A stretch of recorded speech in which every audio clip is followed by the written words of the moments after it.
को plant tissues को describe on the basis of capacity to divide students, उसके basis पे हमने डिवाइड किया, राइट है ना, meristematic tissue and permanent tissue, if you can recollect.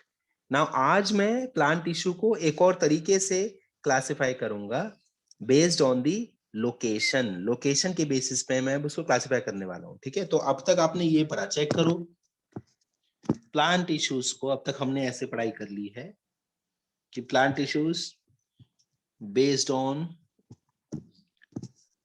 Plant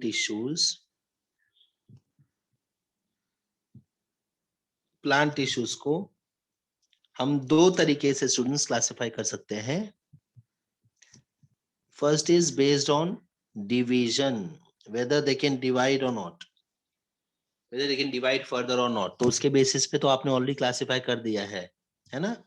आपने उसको बोला मेरिस्टेमेटिक टिश्यू और एल्स परमानेंट टिश्यू, उसको हमने फर्दर क्लासिफाई किया। ये सबको क्लियर है? जितने जने भी कैमरा ऑन किया है, आप हाथ ऊपर करोगे तो मैं समझ जाऊंगा आपको समझा, ठीक है। Virtual hand you don't have to raise, you can raise your hand in the camera, I will understand. Okay, others जिन्होंने कैमरा ऑन नहीं किया है, it is on you. Okay, चलो आगे बढ़ते हैं। नाउ आज हम प्लांट टिश्यू का एक और क्लासिफिकेशन पढ़ेंगे and that is students based on location. तो ये नहीं पढ़ाइए, देखो ये अपन नया कंसेप्ट आज करने वाले। तो लोकेशन के बेसिस पे I can classify plant tissues into three types, तीन टाइप्स में we can classify plant tissues. और वो तीन टाइप कौन से हैं, let us see. So first type is, इसमें first type is epidermal tissue, epidermal tissue. Okay, then second type is, मैं यहां पे ऊपर लिखता हूं, ठीक है, सेकेंड टाइप ऊपर लिखता हूं। Second type is ground tissue, epidermal tissue, ground tissue, and third type is vascular tissue, vascular tissue। Okay, so based on division whether a tissue can divide or not, कोई भी मेरे साथ लिखेगा नहीं, सबका पेन नीचे रख दो please, keep your pen down, nobody is going to write। खुशी साथ साथ में लिखना नहीं है, ठीक है, खाली स्क्रीन पे ध्यान देना है। So based on the capacity to divide students, property अगर है प्लांट टिश्यू के बारे में के पास में डिवाइड होने की या नहीं डिवाइड होने की, उसके बेसिस पे हमने ऑलरेडी प्लांट टिश्यू को क्लासिफाई कर दिया है एज मेरिस्टेमेटिक टिश्यू और परमानेंट टिश्यू। करेक्ट है, इतना आपको ऑलरेडी आता है ना। देन आज मैंने आपको क्या बताया कि प्लांट टिश्यू को एक और तरीके से हम क्लासिफाई कर सकते हैं बेस्ड ऑन दी लोकेशन। तो उसमें उसके हिसाब से फर्स्ट प्लांट टिश्यू कौन सा है, epidermal plant tissue. So I will say epidermal tissue. Then हमेशा फर्स्ट के बाद थर्ड वाले का नाम लेने का students. I want you to say like this, first is epidermal tissue, third is vascular tissue, then you come to second one. Number भी ऐसे बोलो, 1 3 देन 2। क्यों ऐसे बता रहा हूं मैं आपको, थोड़ी देर में I'll make you realize कि आपने ये ऑलरेडी पढ़ लिया है, ठीक है। सो epidermal, then vascular, then ground tissue, also known as ground tissue is also known as students fundamental tissue। ground tissue is also known as fundamental tissue, ठीक है। चलो फटाफट से ये चार्ट बना लो अपने बुक में, मैंने स्क्रीन पे रखा है अभी, ठीक है। स्क्रीन पे आपको देखना नहीं है, बिना देखे चलो। Based on capacity to divide या ability to divide and based on location, title आपको देना plant tissues. First criteria is based on ability to divide and second criteria is based on location. तो मेरिस्टेमेटिक के नीचे arrow मार के वापस से आप उसको याद दिला दो, मेरिस्टेमेटिक मतलब क्या, which can divide further. Permanent के नीचे एरो मार के लिख दो, which can not divide further. Then meristematic का आगे डिवीजन आपको याद ही है, जिसका ये पूरा चार्ट बना के हो जाए वो फटाफट से, अगर चाहे तो मेरिस्टेमेटिक को फर्दर भी डिवाइड कर सकता है on the basis of two things, if you can recollect, location and type of origin. जल्दी से जैसे ये चार्ट बन के हो जाए, please raise your hand quickly.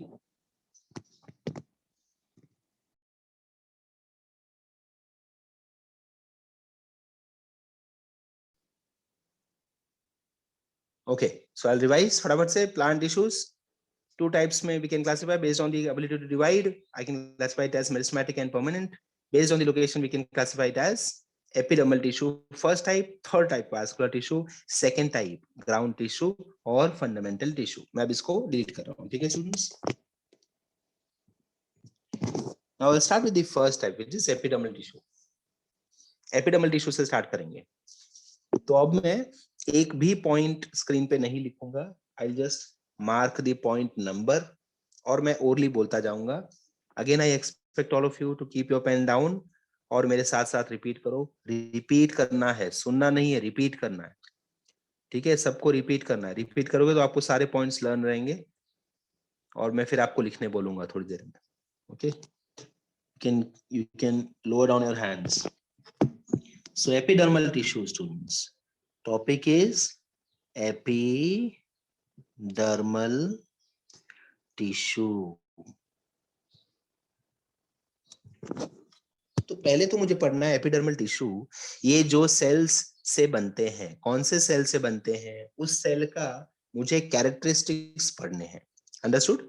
So I know there is epidermal tissue and we very well know that tissue is formed up of cells. Correct है? Tissue तो सेल से बनते हैं. So let us identify कि epidermal tissue के sales की खासियत क्या है. What are the qualities? What are the characteristics of the cells which form epidermal tissue? So point number one, these cells, first let me draw a cell, elongated cell, elongated word मैंने use किया, ठीक है?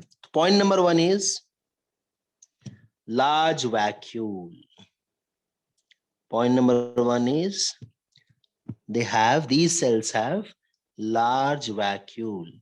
These cells have large vacuole. Point number two, cytoplasm is, the amount of cytoplasm is less and it is along the cell wall. So it lines the cell wall. Cytoplasm है वो cell wall के आसपास रहता है. It lines the cell wall. Okay, so this is point number two about cytoplasm. I'll repeat. Point number one, the cells of epidermal tissue have large vacuole. Point number two, the cells of epidermal tissue have small amount of cytoplasm which lines the cell wall. Understood? या which forms the lining of cell wall. मतलब cell wall को underline करके रहता है ना, वैसा कुछ मेरा मतलब है. cell wall के आसपास ही रहता है. Which lines the cell wall. बार बार ये वर्ड आप रिपीट करोगे मेरे साथ तो आपको लर्न हो जाएगा, ठीक है? Point number one, cells of epidermal tissue, cells of epidermal tissue, cells of epidermal tissue have large vacuole. And point number two, cytoplasm of these cells are small in amount and they line the cell wall. Point number three, students. Point number three is cells are elongated. Point number three, the cells of epidermal tissue are elongated. Point number four, these cells are parenchyma in nature. These cells are parenchyma in nature. याद आ रहा ना parenchyma? Parenchyma सबको याद आ रहा है? It is a type of simple permanent tissue. ठीक है, वापस रिपीट करते हैं पॉइंट वन से. याद आ रहा है parenchyma वारी? Parenchyma simple permanent tissue का एक टाइप है ना? Okay, let's start. So epidermal tissues को हम, एपिडर्मल टिश्यू के सेल्स का हम कैरेक्टरिस्टिक्स बता रहे हैं students. So characteristic number one, the cells of epidermal tissue have large vacuole. Point number two, cytoplasm of the cells of epidermal tissue is small in amount and they line the cell wall. Point number three, these cells are elongated. Point number 4, they are parenchyma in nature. आप ऐसे बोल सकते हो यार parenchymatous, that will also do, या फिर they are parenchyma in nature. Enough. ठीक है, कुछ भी लिखना नहीं है Mrinmayi, nothing you have to write, कुछ भी लिखना अलाउड नहीं है. They are parenchyma in nature. Point number 5 students, these cells are, आप याद करो parenchyma का qualities याद करो students, क्या qualities थे parenchyma का? Intercellular spaces almost absent था, right है ना? तो हम यहाँ पे क्या बोलेंगे चेक करो, ठीक है? अभी नेक्स्ट पॉइंट चेक करना, मैं क्या लिख रहा हूँ, कैसे ड्रॉ कर रहा हूँ वो चेक करो please. So these cells are compactly placed. कुछ बात समझ में आई? Compactly placed मतलब क्या? Intercellular spaces are almost absent, एकदम नजदीक, एकदम पास पास है. ठीक है, तो इसको मैं पॉइंट नंबर 5 लिख देता हूँ. पॉइंट नंबर 5 में ऐसे ऐसे आई विल इंडिकेट. ठीक है, point number 5 compactly placed. Next students, point number 6 की बात करते हैं. So point number 6 is single layered cell. ठीक है, क्या लिखेंगे पॉइंट नंबर 6 को? Single layered cell. Single layered cell मतलब क्या, समझ में आया? ये जो मैंने लाइन से 3-4 सेल बनाए, इमेजिन करो ऐसे लाइन से 10 सेल्स हैं, तो इन सेल्स के नीचे कोई और सेल नहीं रहेंगे, ना ही इन सेल्स के ऊपर कोई और सेल्स रहेंगे. सो एपिडर्मल टिश्यू के सेल्स आर सिंगल लेयर, एक ही लाइन में रहेंगे. Just ground floor, no first floor, second floor, third floor नहीं होगा. ठीक है, so they are single layered. Point number 7 students, point number 7, epidermal tissue is lined by, epidermal tissue is covered by cuticle. It is covered by cuticle. समझ में आया बात? तो ऊपर मैंने ड्रॉ किया, देखो covered by cuticle. I'll start again, वापस से स्टार्ट करता हूं, आप आराम से सुनो, आप मेरे साथ साथ रिपीट करो. ठीक है, सो वी आर स्टडीइंग. सबसे पहले तो हमने क्लासिफाई किया प्लांट टिश्यूज को on the basis of location into 3 types. Type 1 epidermal tissue, type 3 पे जाने का सीधा vascular tissue, then come back to type 2 ground tissue और फंडामेंटल टिश्यू. एपिडर्मल टिश्यू के सेल्स को हम अपन क्लासिफाई कर रहे हैं, सॉरी कैरेक्टराइज कर रहे हैं. So cells of epidermal tissue have large vacuole, small amount of cytoplasm which lines the cell wall, elongated cells, parenchyma in nature, compactly placed cells, single layered, covered by cuticle. Repeat करता हूँ. These cells have large vacuole, small amount of cytoplasm which lines the cell wall, elongated cells, parenchyma in nature, compactly placed, single layered, covered by cuticle.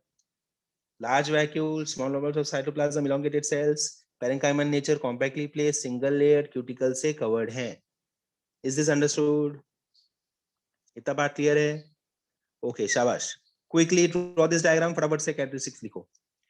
Epidermal tissue should be your next title. या फिर if possible आपके book का 2 pages, left side right side, ऐसा 2 pages निकालो जो left side right side दोनों clear हो, पूरा का पूरा पेज दोनों साइड का क्लियर हो. तो इन 2 पेजेस पे मिला के हम पूरे ये तीनों टिश्यू का एक्सप्लेनेशन लिख देंगे. ठीक है, एक काम करो, जान दो वो सब जान दो. आप simple you continue where you have left, वहीं पे जाके लिखो एपिडर्मल टिश्यू, एंड देन नीचे आप लिखो characteristics of cells of epidermal tissue, ऐसे लिखो, या फिर characteristics of epidermal tissue, and then you draw this diagram. This is just a schematic explanation. ठीक है, ये खाली आपको हेल्प करने के लिए मैंने डायग्राम बनाया है, ऐसा आपको पेपर में कहीं और एक्सपेक्टेड नहीं है बनाना.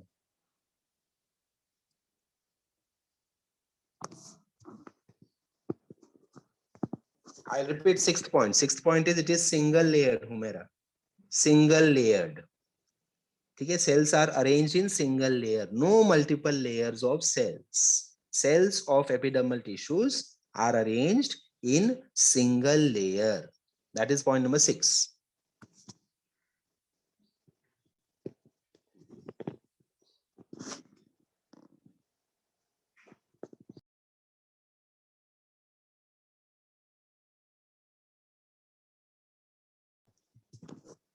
Point number 3, cells are elongated in shape. Cells are elongated in shape. That is point number 3.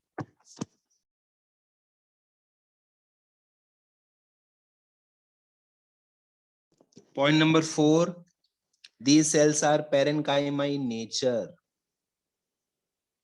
Point number 1, these cells have large vacuole. Point number 2, cytoplasm, amount of cytoplasm is small and it lines the cell wall. Point 3, the cells are elongated. Point 4, they are parenchyma in nature.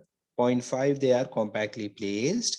Point 6, मैंने एक ही line मारा ना, मतलब these are single layered.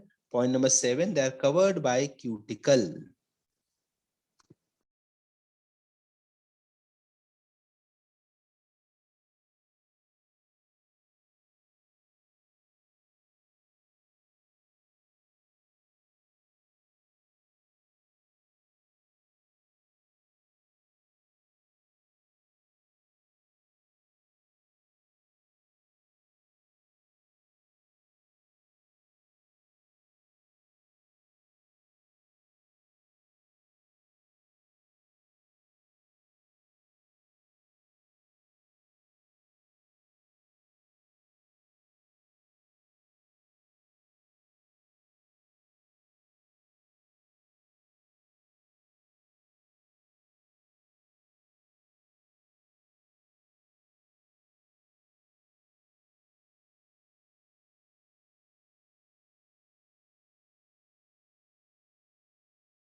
Point number 1, these cells have large vacuole. Point number 2, amount of cytoplasm is less, small amount of cytoplasm which line the cell wall.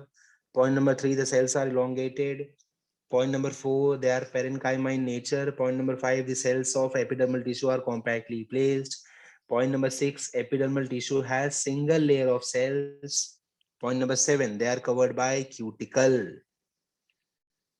Cuticle जहां भी आपने लिखा है उसके आगे फुल स्टॉप देके लिख दो, cuticle is absent in roots, या ऐसे लिखो, cuticle is absent in the epidermal tissue of root.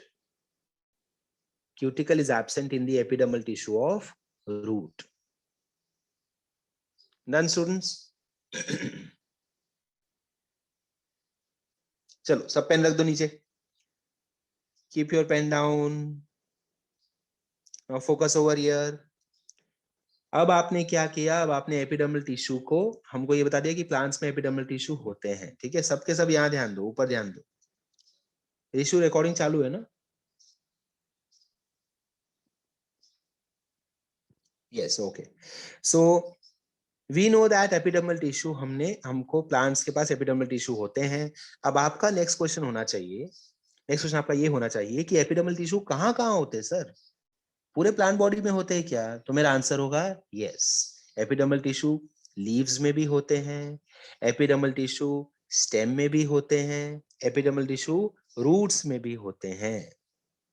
ठीक है, और इन सारे एपिडर्मल टिश्यू, जो चाहे लीव्स के एपिडर्मल टिश्यू की बात करूं, चाहे स्टेम की, चाहे रूट की, हर जगह के एपिडर्मल टिश्यूज का यही प्रॉपर्टीज है जो आपने अभी अभी लिखा.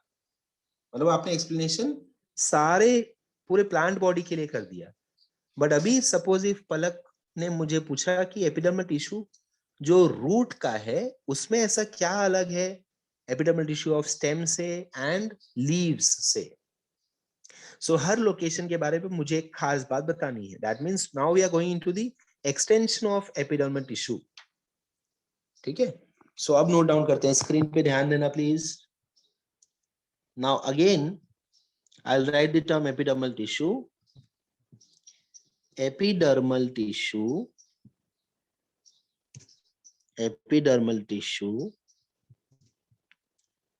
contains, or I will write extensions.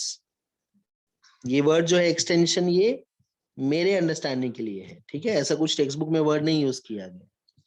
This is how I will recollect the terms कि अब नेक्स्ट मेरा क्या पॉइंट बनता है. So in case of root, in case of stem, in case of leaf, root के केस में students epidermal tissue से ही निकलते हैं root hair. So root hair क्या हुआ? Can I say it is extension of epidermal tissue? Epidermal tissue gives rise to root hair. Next students, trichomes निकलते हैं स्टेम के एपिडर्मल टिश्यू से. एंड लीव्स के केस में आप बोलोगे we will use stomata. So leaves के epidermal tissue में कौन होता है? स्टोमेटा होता है. ट्राइकोम्स भी होते हैं, बट एनसीईआरटी में they have mention only stomata. Okay students, ठीक है. तो हमने क्या क्या बोला, एक बार रिवीजन कर ले फटाफट से. Plant tissues based on location, there are 3 types. आप मेरे साथ साथ बोलते रहो, ठीक है, बुक में नहीं देखना है. Plant tissue based on location are of 3 types. Epidermal tissue, then third type पे जाओ, vascular tissue, then come back to second type, fundamental tissue और ground tissue. Okay, then epidermal tissue के कैरेक्टरिस्टिक्स हमने बता दिए. The cells of epidermal tissue have large vacuoles, small amount of cytoplasm which lines the cell wall, elongated cells, parenchyma in nature, compact cells, single layered, cuticle covered. Then we came to epidermal tissue के extensions. Epidermal tissue root के case में they give rise to root hair. Epidermal tissue of stem they give rise to trichomes, and epidermal tissue of leaves show the presence of stomata as well as trichomes. जिसमें मैंने आपको बोला कि trichomes का mention leaf के under आपके NCERT में नहीं है. एनसीईआरटी ने ट्राइकोम्स खाली स्टेम के लिए बताया है, लीव्स के लिए नहीं बताया है. तो अगर आप नहीं भी लिखे तो चलेगा. ओके, तो एनसीईआरटी बोलता है लीव्स के केस में उसने किस पे स्ट्रेस किया है ज्यादा? स्टोमेटा पे. सो अब मैं क्या करूंगा, अब हमारा रिस्पॉन्सिबिलिटी है कि ये जो तीनों हमने नाम लिखे हैं, रूट है, ट्राइकोम एंड स्टोमेटा, उसको हम एक्सप्लेन करें. So you should be able to tell me at least 3 to 4 points about root hair. तो 3 से 4 पॉइंट्स क्या है मैं आपको लिख के दिखाता हूँ. ओके स्टूडेंट्स, मैंने इसका स्क्रीनशॉट ले लिया है. I will not allow you to copy this, at least will directly go to root hair now. ठीक है, सो रूट हेयर के बारे में क्या क्या खासियत है? पहले तो मैं अपने आप को ये पूछूंगा कि रूट हेयर का काम क्या है. What is the job of root hair students? आपको क्या पता है रूट हेयर के बारे में, क्या काम है उसका? What is the function of root hair? Morphology of flowering plants, root hair याद करो. रूट हेयर क्या काम करता था? रूट हेयर का जॉब क्या था? Well done Vishal, well done. To absorb nutrients, to absorb water. Very good Shailaja, Ramiz, Tanisha, Jain, well done Tanisha. Okay, है ना? Absorption of water and minerals, best है, बेस्ट है, इनफ, ये इनफ है. Well done, water and minerals Rebecca, correct है. So absorption of water and minerals is the job of root hair. अब मुझे एक बात बताओ, अगर रूट हेयर बोलता है कि मैं सारी चीजें अब्सॉर्ब करना चाहता हूं, तो what do you think, root hair should be thin या थिक, ताकि उसके थ्रू चीजें अंदर आ पाए, फटाक से बाहर से सॉइल से चीजें अंदर आ जाएं, रूट हेयर के अंदर आ जाएं, तो वो सेल थिन होना चाहिए या थिक होना चाहिए? थिन होना चाहिए. सबका आंसर वही है, thin, should be thin. That is right answer students. अगर थिन होना चाहिए तो my next question is whether it should be unicellular और मल्टीसेल्युलर. स्टूडेंट्स, यूनिसेल्युलर और multicellular? should be unicellular. Well done Shreya, should be unicellular. Humaira Sheikh, well done. Rohini, Ramiz, very good. चलो, so now I am writing points for root hair students. Check करो root hair के लिए points क्या क्या मैं लिख रहा हूँ. Please focus over here. I am writing the points for root hair now. ठीक है, रूट हेयर के बारे में पॉइंट्स लिख रहा हूँ. रूट हेयर के बारे में हमको क्या क्या बोलना है. तो रूट हेयर कहाँ से ग्रो होते हैं मैं वो बोलूंगा. फंक्शन जो आपने बोला वही मैं बोलूंगा. और उसका सेलुलरिटी भी मैं वही बोलूंगा. So only 3 points. Why unicellular? Okay Shaileja, unicellular इसलिए ताकि वो सिंगल सेल रहेगा ना तो वो थिन रहेगा. मल्टीपल अगर सेल्स रहेंगे तो वो तो थिक बन जाएगा. Understood?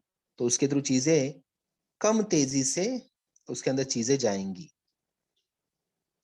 Understood? Okay, now I'll write it down.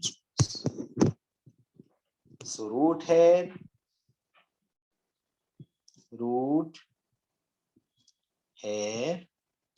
वही 3 पॉइंट्स जो आपने बोले. ओके, क्यूटिकल का मतलब है इट इज वैक्सी कोटिंग. ठीक है, waxy coating which is present on the leaves. Leaves पे भी तो कुछ अमाउंट प्रेजेंट रहता है क्योंकि एपिडर्मिस तो रूट्स में भी है, लीव्स में भी है और स्टेम में भी है. तो स्टेम एंड लीव्स पे तो खास करके क्यूटिकल प्रेजेंट होता है, रूट्स में प्रेजेंट नहीं होता. क्यों रूट्स में प्रेजेंट नहीं होता? अगर रूट्स में क्यूटिकल प्रेजेंट होगा तो मतलब रूट हेयर पे भी प्रेजेंट होगा. तो रूट हेयर बेचारा अब्जॉर्प्शन कैसे करेगा पानी का एंड मिनरल्स का? नहीं कर पाएगा ना. अंडरस्टूड? देयरफॉर क्यूटिकल रूट में नहीं होता. ये आपको जस्टिफाई करने आना चाहिए. क्यूटिकल स्टेम एंड लीव्स में होगा ताकि वाटर लॉस ना हो ड्यू टू ट्रांसपिरेशन. ठीक है, कोई आपको पूछेगा why cuticle is not present in roots, तो बोलोगे पहली बात तो ट्रांसपिरेशन थोड़ी रूट के थ्रू होने वाला है, रूट तो ग्राउंड के अंदर है. एंड अगर रूट पे रहा क्यूटिकल तो क्यूटिकल तो वैक्सी है, तो उसके थ्रू पानी कैसे अंदर आएगा. अंडरस्टूड? ओके, रूट हेयर का first point students, extension of epidermal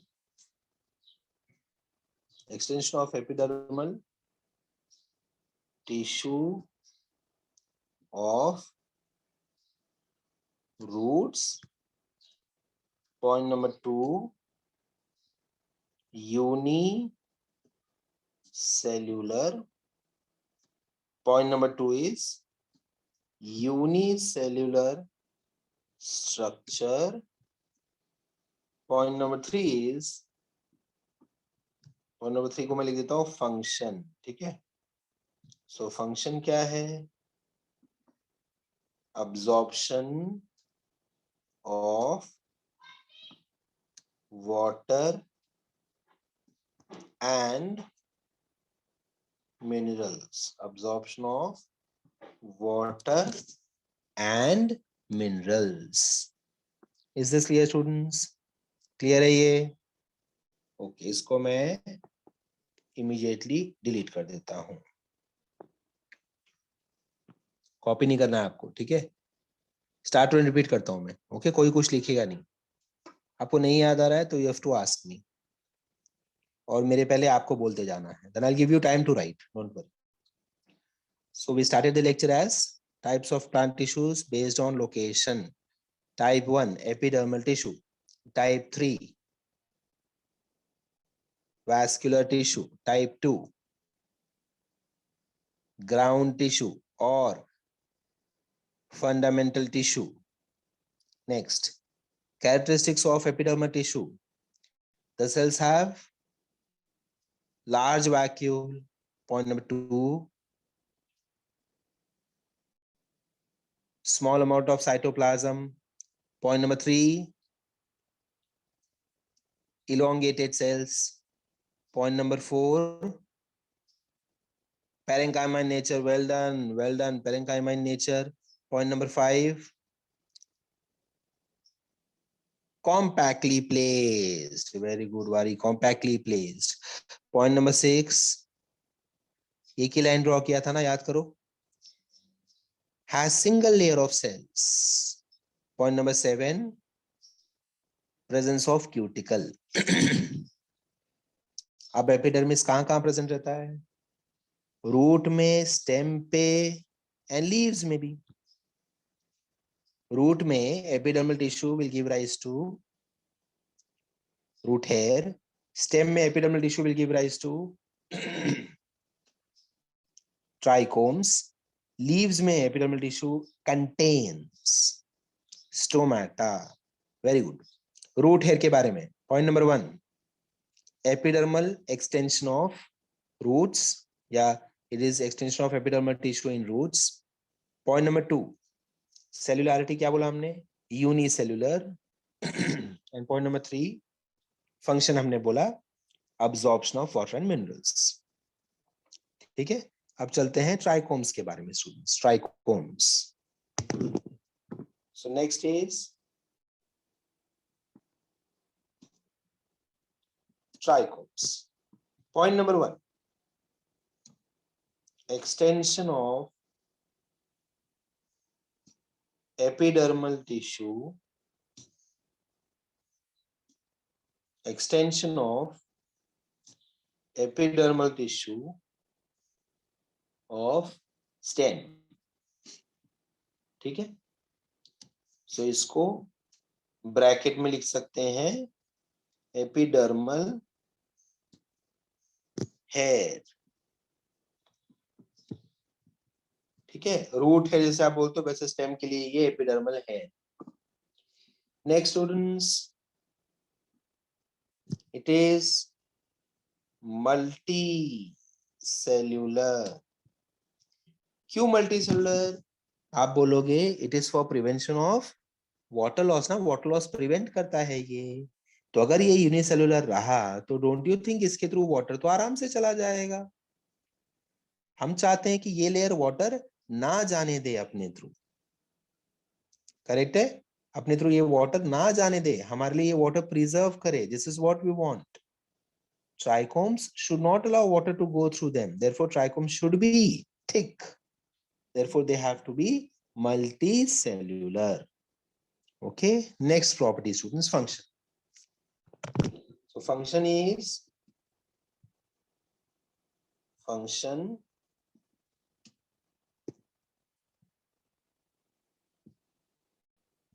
prevents transpiration, yeah, prevents water loss.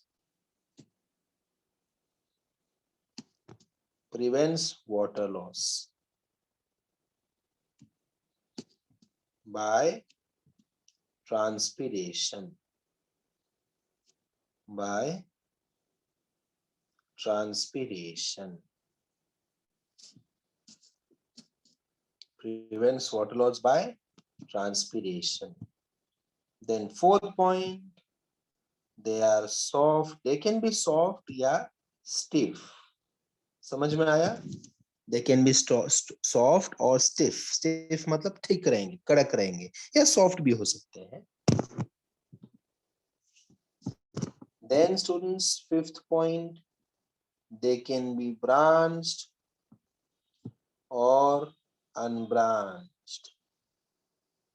They can be branched or unbranched. And sixth point मैं यहाँ भी लिखता हूँ, maybe they may be secretory. They may be secretory. Secretory मतलब ये लोग चीजें secrete भी कर सकते हैं, mucilage type, fluid type secretion कर सकते हैं, जिससे में भी coating present हो जाए, surface पे coating आ जाए. तो खाली ऐसा लिखो, they may be secretory. क्या secrete करते हैं? mucilage या wax? They have not mentioned over here. Okay, so क्या क्या points लिखेंगे अपन? Same pattern root hair की तरह चलते हैं. So trichomes are extensions of epidermal tissue in stem. Trichomes are multicellular and function is to prevent loss of water due to transpiration. Then fourth point से अपन अलग हो जाएंगे. Fourth point हमने बोला they can be soft or stiff. Fifth point, they can be branched or unbranched. Sixth point, they can be secretory. तो fourth and fifth क्या है? Options वाले हैं. पहले 3 पॉइंट्स अपन रूट हेयर के साथ ही चलेंगे. ठीक है, तो अब मैं क्या करता हूं, अब मैं आपको पैरामीटर पूछूंगा और मैं आपको रूट हेयर या ट्राइकोम वर्ड भी बोलूंगा. You try to answer me. Okay, do not look at the screen, you can close your eyes. Okay, let us start. So first point for about root hair. Root hair के बारे में मुझे बताओ कि they are epidermal extension of which organ? Extensions of epidermis in root. Correct है ना? Next, trichome की बात करते हैं. Trichomes are extensions of epidermis in. Answer क्या होगा आपका? Stem. Well done, well done. Next, students, well done. Next question is on cellularity. Okay, cellularity. About root hair. Root hair are unicellular. Trichomes are multicellular. Next question. Function. Root hair का function क्या है? Absorption of water and minerals. Trichomes का function क्या है? Prevents water loss due to transpiration. Then fourth, fifth and sixth point सिर्फ अपन trichomes के लिए बोलेंगे. Fourth point option वाला point है. They can be soft or stiff. Point number 5, trichomes के बारे में. They can be branched or unbranched. Point number 6, they can be secretory in nature. That's it. चलो जल्दी से अब आपका क्या क्या बाकी मैं आपको बताता हूँ. आप पहले मेंशन करोगे एपिडर्मल टिश्यूज, अंदर ब्रैकेट में लिखोगे एक्सटेंशंस, देन आप लिखोगे रूट, स्टेम, लीफ, उसके नीचे लिखोगे root hair, trichome and stomata. Then root hair के नीचे उसके 3 पॉइंट्स, ट्राइकोम्स के नीचे उसके 6 पॉइंट्स, एंड स्टोमेटा मैं आपको अभी एक्सप्लेन करने वाला हूं. So I'm sending all these screenshots to you right now. You have to join me again by using the same link and password, and फटाफट से आप इनके नोट्स बना लो. मैं अभी आपको स्क्रीनशॉट भेज रहा हूँ, ठीक है?